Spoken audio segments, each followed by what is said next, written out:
Hello student, स्वागत है आपका सृष्टि यूपी बोर्ड टॉपर्स के ऑनलाइन प्लेटफॉर्म पर। मैं शिवपूजन सर आज आपको क्लास 12 फलन में फलन के प्रकार में जो अगला टॉपिक है आच्छादक फलन उसके बारे में बताऊंगा। पिछले वीडियो में हम लोग एकी फलन और बहुएक फलन के बारे में चर्चा की थी। आइए देखते हैं कि ये आच्छादक फलन होता क्या है।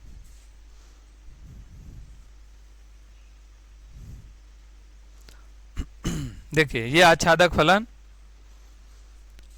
तो आच्छादक फलन होता क्या है कि कोई फलन f जो समुच्चय a से b पर परिभाषित है वह आच्छादक फलन कहलाता है यदि समुच्चय b में जितने भी अवयव हैं उन सभी का कोई न कोई पूर्व प्रतिबिंब पहले वाले समुच्चय में यानी a में जरूर हो। ठीक है, तो अभी एकी और बहुएक फलन में हम लोग जब उसकी चर्चा कर रहे थे तो हम लोग समुच्चय ए के बारे में बात कर रहे थे। ए के बारे में कि ए का कोई अवयव खाली न रहे, ए के सभी अवयवों का दूसरे समुच्चय में अलग अलग एक एक प्रतिबिंब मिले तो वो एकी होता है। समुच्चय ए के एक से अधिक अवयवों का बी में एक ही प्रतिबिंब होगा तो वो बहुएक कहलाता है। लेकिन अब हम लोग चर्चा करेंगे समुच्चय बी पर। तो समुच्चय बी में जितने भी अवयव हैं प्रत्येक अवयवों का समुच्चय ए में कोई न कोई पूर्व प्रतिबिंब अवश्य हो।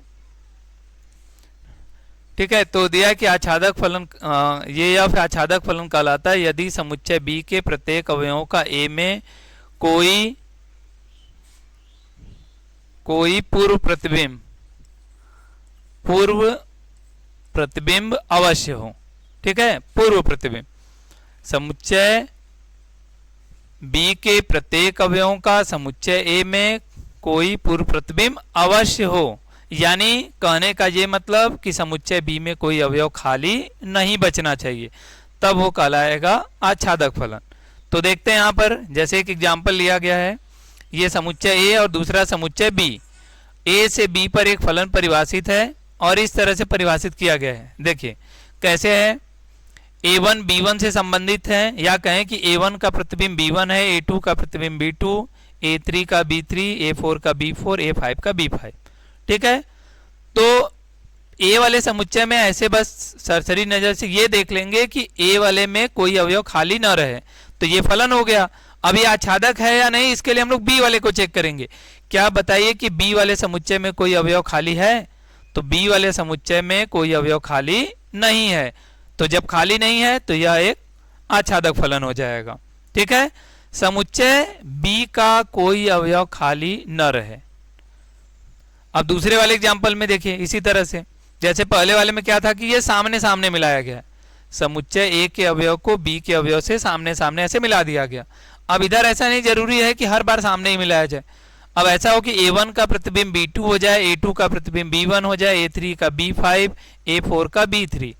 इस तरह से अगल बगल भी ऐसे प्रतिबिंब बना सकते हैं या उस तो फिर से क्या चेक करना है। देखिए ए में कोई अवयव खाली नहीं तो ये फलन हो गया। और इधर आते हैं बी में क्या कोई अवयव खाली है? हाँ, तो बी में एक अवयव दिख रहा है B4। कौन सा अवयव? B4 दिख रहा है कि इसका B4 का जो है कोई भी पूर्व प्रतिबिंब नहीं है। देखिए B4 इसका कोई भी पूर्व प्रतिबिंब नहीं है। तो B4 का पहले वाले समुच्चय में कोई पूर्व प्रतिबिंब नहीं है, इसलिए यह फलन f जो है ये आच्छादक फलन नहीं है। ठीक है, तो लिखेंगे यह आच्छादक फलन नहीं है। तो क्यों नहीं है? कारण देंगे क्योंकि अवयव B4 का कोई पूर्व प्रतिबिंब नहीं है। ठीक है, चलिए एक और एग्जाम्पल देखते हैं।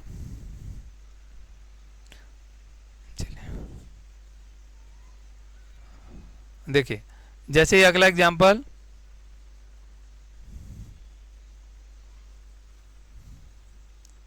तो यहां पर यह दिया हुआ है कि एक फलन यह समुच्चय ए से बी पर परिभाषित है। और किस तरह परिभाषित है? a1 का प्रतिबिंब b2, a2 का प्रतिबिंब b2, a3 का b1, a4 का b4, a5 का b3 और a6 का b5। अच्छा, इधर समुच्चय में कोई अवयव खाली नहीं है, तो ये फलन हो गया। और क्या समुच्चय बी में कोई अवयव खाली है? तो समुच्चय बी में भी कोई अवयव खाली नहीं है, तो यह फलन आच्छादक फलन हो गया। ठीक है ना, बी में कोई अवयव खाली नहीं, इसलिए यह एक आच्छादक फलन है। हाँ, एक चीज और अगर ध्यान दें तो यह फलन एक एकी है या नहीं? तो समुच्चय ए के दो अवयवों का, A1 और A2, दो अवयवों का इधर एक ही प्रतिबिंब B2 मिल रहा है।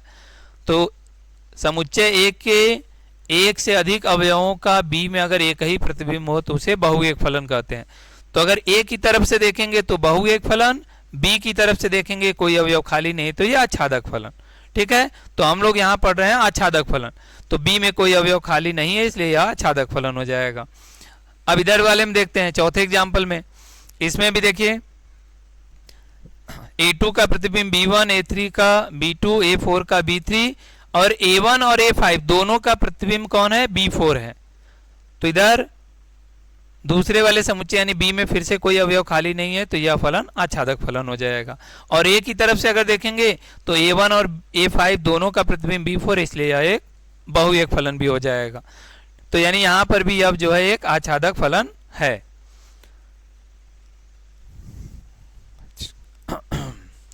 अच्छा, अब जब क्वेश्चन आएगा हम लोग को करने के लिए आच्छादक फलन पर, कि कोई फलन देगा और कहेगा सिद्ध कीजिए कि यह एक आच्छादक फलन है, तो उसको कैसे करेंगे?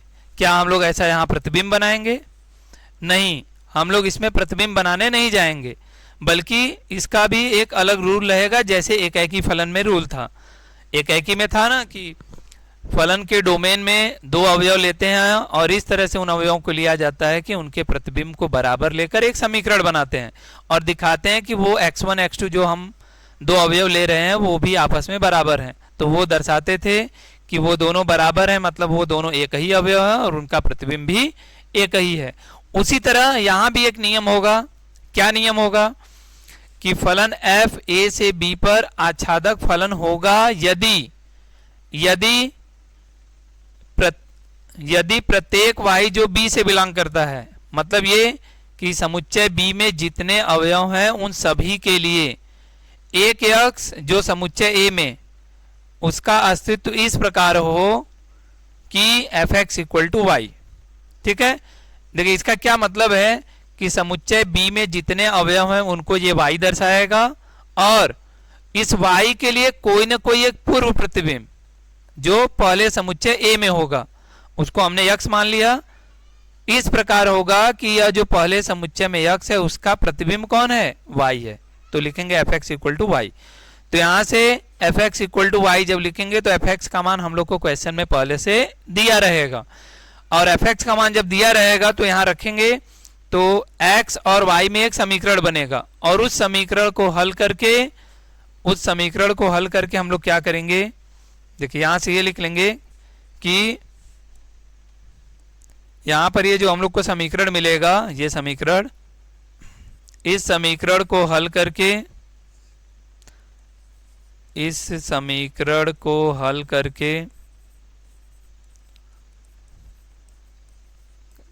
x का मान y के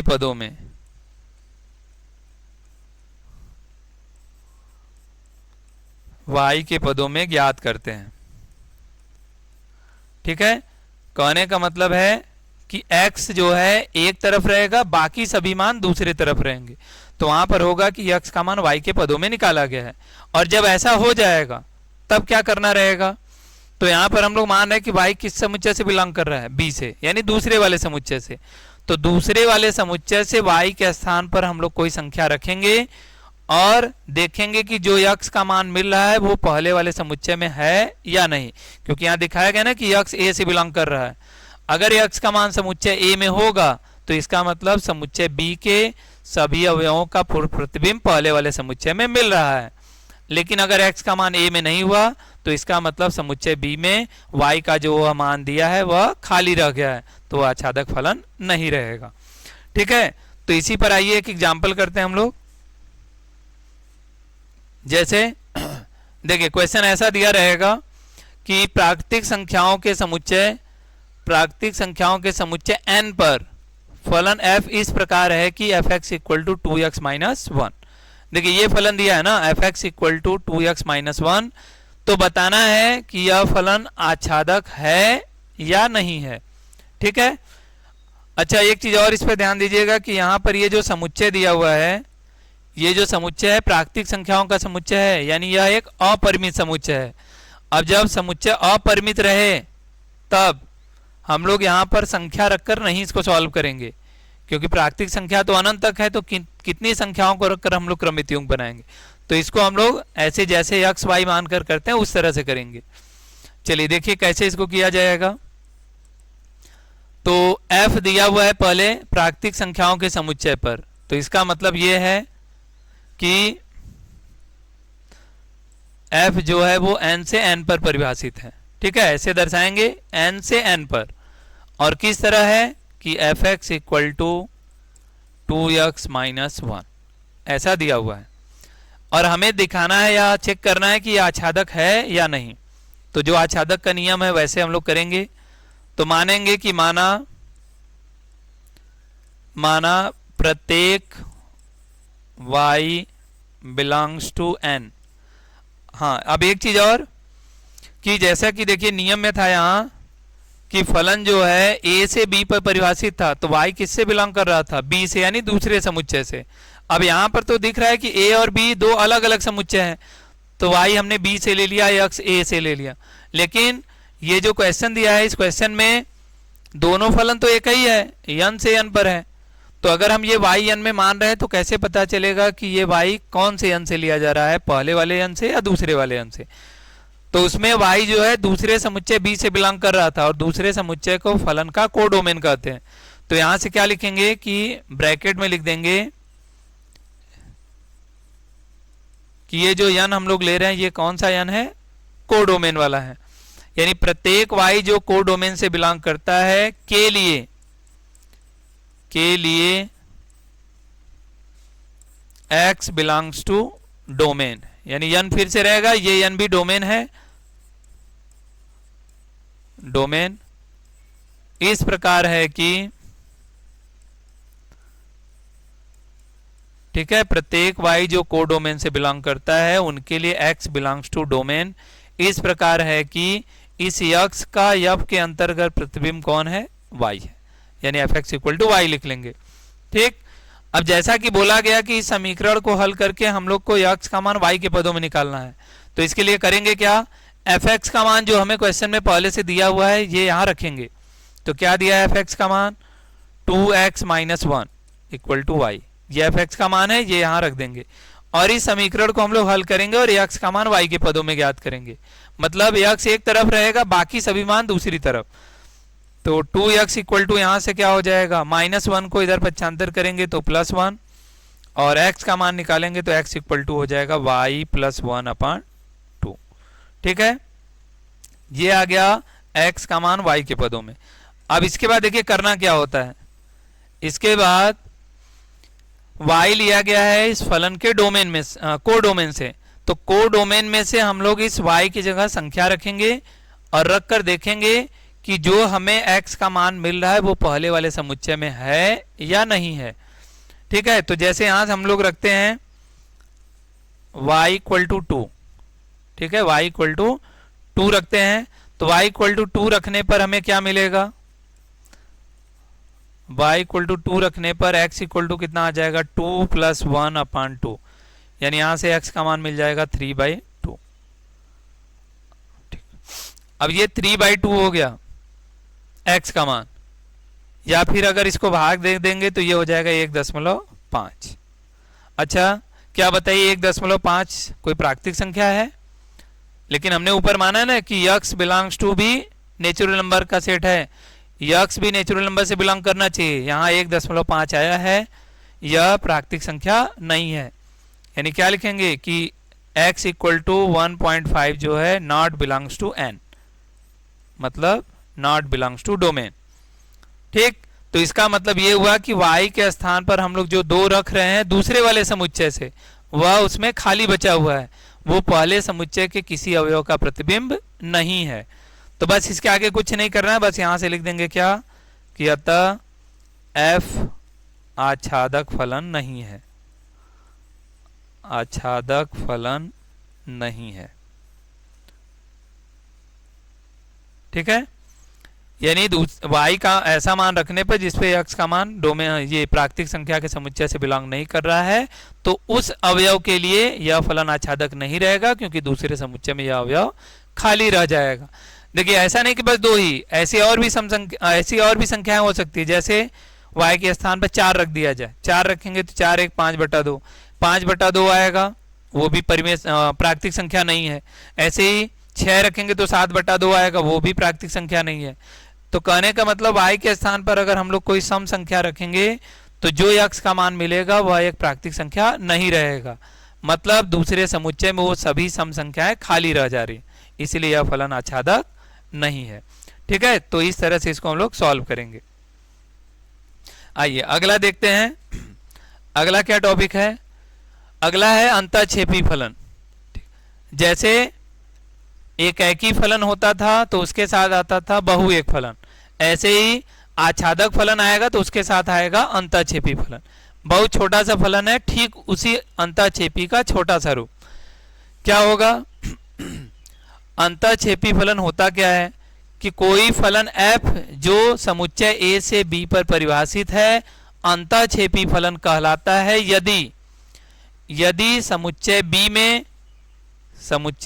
B में कम से कम एक अवयव ऐसा हो जिसका कोई भी पूर्व प्रतिबिंब समुच्चय A में न हो। ठीक, कहने का मतलब कम से कम एक अवयव ऐसा हो जो दूसरे वाले समुच्चय में खाली बचा हो, कम से कम एक, अधिक से अधिक और भी हो सकते हैं, है ना। तो दूसरे समुच्चय में अगर कोई अवयव खाली रह गया तो वह फलन अंतःक्षेपी फलन कहलाएगा। ठीक, या सीधे और सरल भाषा में अगर कहें तो जो फलन आच्छादक नहीं होता है वही कहलाता है अंतःक्षेपी। तो जैसे देखिए एग्जाम्पल में समुच्चय A और B लिया गया है। A में 4 अवयव है, B में भी 4 अवयव। A1 B1 से संबंधित है, A2 B2 से, A3 भी B2 से और A4 B3 से। लेकिन क्या B4 समुच्चय A के किसी अवयव से संबंधित है? नहीं है, यानी ये खाली बच गया बस। तो समुच्चय B में एक अवयव खाली बचा हुआ है तो यह फलन आच्छादक नहीं है, और आच्छादक जो नहीं होता है उसे ही हम लोग कहते हैं अंतःक्षेपी। तो फलन f अंतःक्षेपी फलन है, क्यों? क्योंकि B4 का कोई पूर्व प्रतिबिंब नहीं है। ठीक, ऐसे ही दूसरे वाले एग्जाम्पल में समुच्चय A में 4 अवयव और समुच्चय B में भी 4 अवयव, लेकिन इन चारों अवयवों का केवल एक ही प्रतिबिंब मिल रहा है B2। तो यानी यह इधर से देखें तो बहु एक फलन है। लेकिन अगर B से बात करें तो B में B1 B3 B4 ये सभी बच जा रहे हैं, यानी इसमें 3 अवयव खाली बचे हुए हैं। तो यह फलन आच्छादक नहीं है, और यह आच्छादक नहीं तो इसको क्या कहेंगे? अंतःक्षेपी कहेंगे। तो फलन यह अंतःक्षेपी फलन है, क्यों? क्योंकि B1 B3 B4 का कोई पूर्व प्रतिबिंब नहीं है। ठीक, तो इसी चीज को यहाँ ये लिखा गया है कि जो फलन आच्छादक फलन नहीं होता है वह अंतःक्षेपी फलन कहलाता है। अब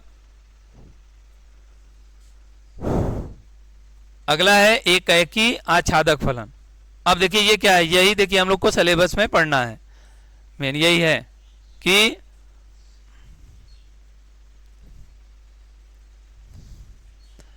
एकाएकी आच्छादक हमने पढ़ा क्या? एकाएकी पढ़ा, बहु एक पढ़ा, आच्छादक और अंतःक्षेपी।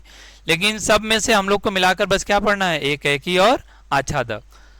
तो यानी ऐसा फलन जो एकाएकी भी हो और आच्छादक हो, जो फलन एकाएकी भी होता है और आच्छादक होता है उसे ही हम लोग कहते हैं एकाएकी और आच्छादक। तो आइए इसी पर एक छोटा सा एग्जाम्पल हम लोग कर लेते हैं। देखते हैं कि क्वेश्चन ये दिया है कि वास्तविक संख्याओं के समुच्चय R पर फलन f इस तरह से दिया है, fx = 2x + 1 है। तो सिद्ध कीजिए कि f एकाएकी एवं आच्छादक है। ठीक है, सिद्ध करना है कि यह जो फलन है यह एकाएकी भी है और आच्छादक भी है। चलिए देखते हैं कैसे इसको सिद्ध किया जाएगा। अब देखिए एकाएकी और आच्छादक दोनों सिद्ध करना है इसमें। तो इसके लिए पहले इसको हम लोग एकाएकी दिखाएंगे, फिर उसके बाद आच्छादक दिखाएंगे।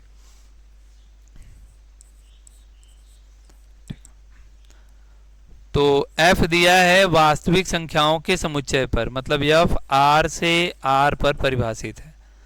और किस तरह परिभाषित है ये भी दिया है कि fx equal to 2x plus 1, ऐसा दिया हुआ है।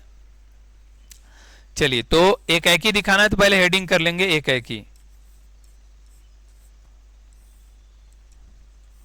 अब एक एकी में क्या होता है कि फलन r से r पर है, तो ये पहला जो r लिखा है ये इसका डोमेन है, दूसरा वाला r इस फलन का क्या है, कोडोमेन है। तो हम डोमेन में से दो अवयव मानेंगे, माना x1 comma x2 belongs to r। अब r है, दोनों ही r लिखा है तो इसलिए ब्रैकेट में जरूर लिख लेंगे कि r क्या है, डोमेन है। x1 comma x2 belongs to r इस प्रकार है कि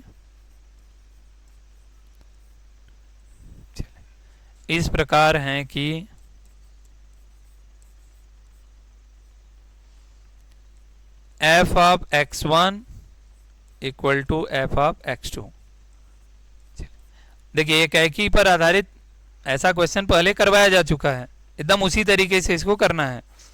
अब f ऑफ x1 का मतलब क्या है कि इस दिए हुए फलन में जो fx हमें यहाँ दिया हुआ है, इसमें x के स्थान पर x1 रखकर उसका मान यहाँ लिखना है।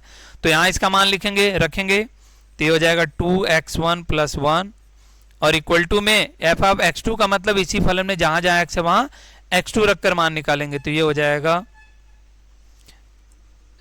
जाएगा क्या, 2x2 प्लस 1।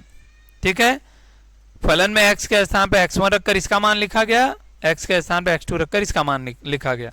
दोनों साइड से +1 से +1 कट जाएगा, बचेगा 2x1 इक्वल टू 2x2। ठीक, इसके बाद ये 2 से 2 भी कैंसिल हो जाएगा और यहां से बच जाएगा x1 इक्वल टू x2।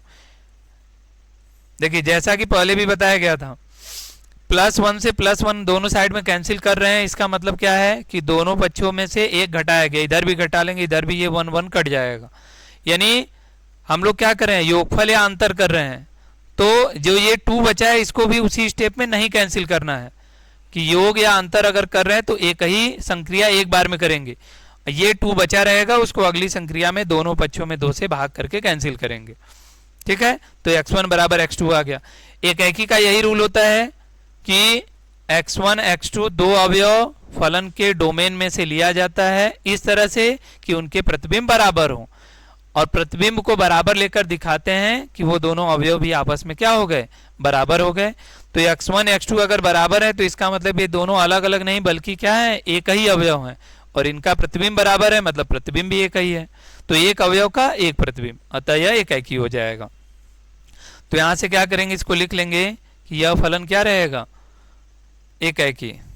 तो लिख लेंगे अतः f एक एकी है, f एक एकी फलन है। चलिए, इसके बाद आते हैं आच्छादक पर। अगला हेडिंग कर लेंगे आच्छादक, क्योंकि दोनों चीजों को दिखाना था, एक एकी और आच्छादक। तो पहले एक एकी दिखाएंगे, उसके बाद आच्छादक। अब आच्छादक के लिए क्या होता है कि हम लोग दूसरे वाले समुच्चय में यानी कोडोमेन के प्रत्येक अवयवों के लिए मानते हैं कि माना प्रत्येक y बिलोंग्स टू r, और ये r कौन सा होगा, ये कोडोमेन होगा। के लिए x बिलोंग्स टू r मतलब domain x belongs to r इस प्रकार है कि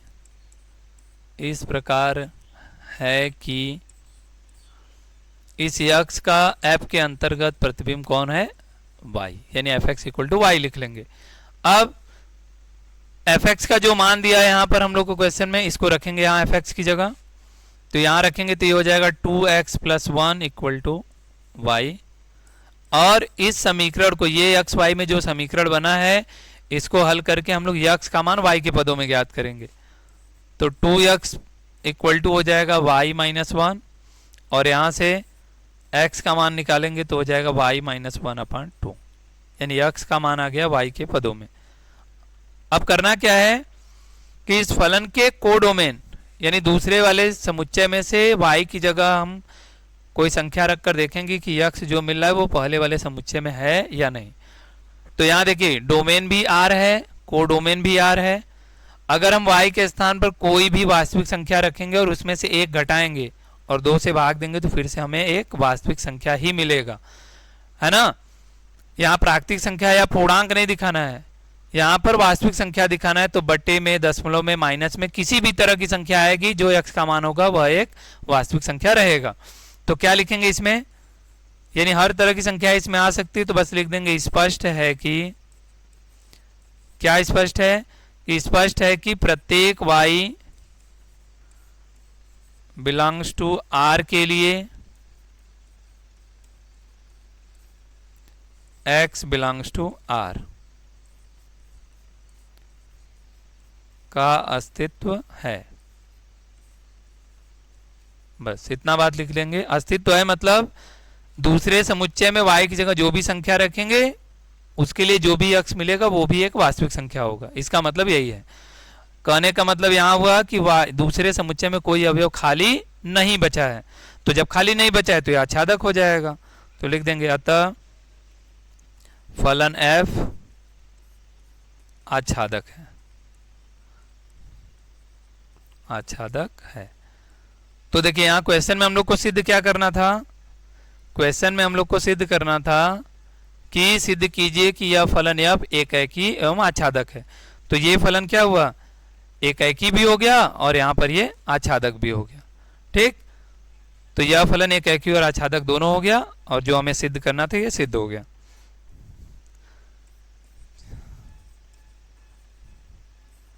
चलिए, उम्मीद है आपको ये क्वेश्चन समझ में आया होगा। अब फलन पर आधारित कुछ और जो एक आध दो इंपॉर्टेंट क्वेश्चन होंगे उसको हम लोग अगले वीडियो में देखेंगे।